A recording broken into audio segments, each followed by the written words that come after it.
Les extrémistes et les trafiquants d'êtres humains sont dans le même sac. Ils instrumentalisent et alimentent la question migratoire pour les uns à des fins électorales et politiques, pour les autres à des fins bassement financières. Chers collègues, ce sont les mots de Charles Michel aux Nations Unies après avoir annoncé que la Belgique allait signer le pacte. Le pacte, c'est la réponse multilatérale à apporter pour retirer la migration des griffes des passeurs et trafiquants et pour avoir une gestion maîtrisée de la mobilité internationale. Charles Michel à New York a mis dans le même sac les extrémistes et les passeurs. Et ni les uns ni les autres n'ont d'intérêt à voir adopter et signer un pacte qui trace un chemin commun aux nations pour gérer des questions migratoires sur base de principes fondamentalement humanistes et justes. Ceux-là, passeurs et extrémistes, profitent du chaos et des murs que dressent les populismes les plus odieux pour devenir plus forts. Oui, l'ANVA, comme les passeurs, instrumentalise et alimente la question migratoire, et oui, elle le fait à des fins électoralistes. Ce que l'ANVA a fait en revenant sur la position élaborée pendant 18 mois, et j'espère, Madame Jadin, que cette position élaborée pendant 18 mois, elle a quand même été avec des experts, des juristes qui savaient de quoi ils parlaient et qui ont conseillé notre administration, le secrétaire d'État et le Premier ministre lorsqu'il a engagé notre pays à New York. Donc, en revenant sur cette position, l'ANVA met la Belgique sur la scène internationale en collaboration avec les entités fédérées, la société civile. C'est faire de la question migratoire une question électoraliste. Et aujourd'hui, si nous devions avancer vers l'adoption d'une déclaration interprétative, ça reviendrait à donner de la voix à la NVA et au Vlaams-Belang, et à donner encore plus de place au Vlaams-Belang et à la NVA.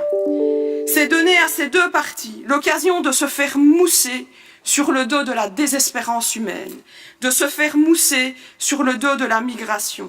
C'est leur permettre de souffler le chaud et le froid pour attiser le populisme et l'extrémisme. Ce n'est pas le rôle d'un Premier ministre et des partis démocratiques de jouer dans ce jeu et de laisser jouer dans ce jeu. La NVA ne veut pas signer le pacte, eh bien, que le Parlement adopte le pacte tel quel. Mon groupe n'avait pas déposé de résolution et ne s'était pas associé au texte déposé par le collègue d'Allemagne, car il pensait, sans doute un peu naïvement, qu'après un engagement pris solennellement devant les Nations Unies par un Premier ministre, ceci était assez fort. C'était un geste assez fort pour dire non à Theo Franken, un geste assez fort pour dire non à la NVA, un geste assez fort pour dire non au Vlaams-Belang, un geste assez fort pour dire non à l'extrême droite, finalement, un geste assez fort pour, comme le disait le Premier ministre, dire non au populisme. Mais hélas, depuis presque 4 semaines, on voit plutôt un Theo Franken goguenard qui se paye même la tête du Premier ministre sur Twitter et qui continue à instrumentaliser le pacte pour courir derrière le Belang. Et hélas, depuis 4 semaines, on voit un Premier ministre qui se contorsionne pour sauver sa coalition et son équipe gouvernementale, qui dit qu'il discute, qu'il rediscute, qu'il adoptera une déclaration interprétative. Mais soyons sérieux, il ne peut y avoir de déclaration interprétative ayant une quelconque valeur à un pacte non contraignant, comme l'ont rappelé mes collègues. Ça n'a aucun sens juridique. Ça n'a de sens que dans le cadre d'un traité. Une déclaration interprétative, c'est en fait une réserve. Et une réserve, ce n'est pas un bon signal. Tergiverser, comme nous le faisons depuis 4 semaines, ce n'est pas un bon signal. Proposer d'allonger les tergiversations par des auditions, ce n'est pas un bon signal pour les populistes. Le pacte ne crée aucune obligation. Le pacte, ce sont des orientations très fortes et assez claires, mais ce sont des orientations sans obligation. Cette déclaration interprétative dont on nous parle, c'est le sauve-qui-peut d'un Premier ministre et d'un partenaire de son gouvernement pour aller faire de la musculation chacun dans son camp. en disant pour l'un, comme je l'avais dit à New York, la Belgique signera le pacte. Et l'autre, on signe, mais regardez, j'ai durci le texte. Pas question d'interdire l'enfermement des enfants ou de favoriser le regroupement familial. La Belgique a déjà perdu par toutes ces tergiversations. La Belgique, par toutes ces tergiversations, a déjà déshabillé les propos du Premier ministre, a déjà enlevé de la force à son engagement de lutte contre les trafiquants, mais surtout contre les populistes. Je voudrais m'adresser ici aux collègues du MR, de l'Open-VLD, du CDNV, à vous démocrates, votez ces résolutions, refusez d'avoir une déclaration interprétative. Une déclaration interprétative, c'est un cadeau à l'extrême droite.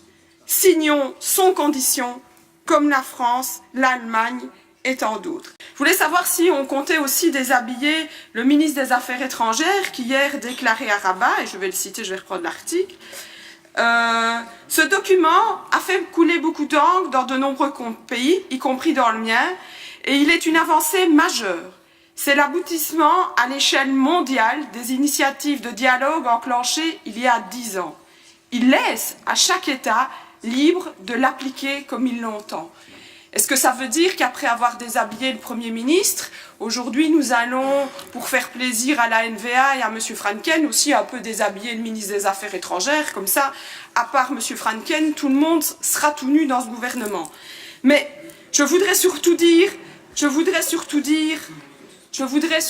aux collègues du MR qu'en entendant les propos de certains membres de cette Assemblée il y a quelques minutes, qui sont et qui seront toujours ce que je combattrai en premier en politique, j'ai des frissons. Parce que par vos tergiversations, par le fait de ne pas avoir le courage de signer ce traité, vous donnez écho, vous tenez.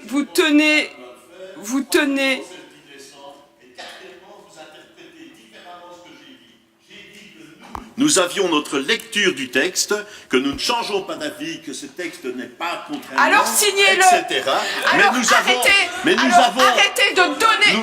de permettre de donner écho aux idées puantes d'extrême droite dans cette Assemblée. Le fonctionnement démocratique de notre Assemblée. Il y a une demande pour entendre des auditions. C'est vous qui demandez des auditions. C'est vous qui Nous n'avons pas peur de l'interprétation. Merci de ne pas crier. Le collègue Fernandez a la parole. Non, c'est pire. Vous déshabillez la démocratie et ses valeurs. Et vous savez, monsieur... Fernandez heeft het woord. Collega Fernandez heeft het woord. Collega Fernandez heeft het woord. U hebt net het woord gehad. Je termine en disant qu'il y a quelques jours, on avait lu que M. Franken allait porter les valises du Premier ministre à Marrakech. Malheureusement, je constate aujourd'hui que c'est le MR qui porte la voix des populistes. Oké.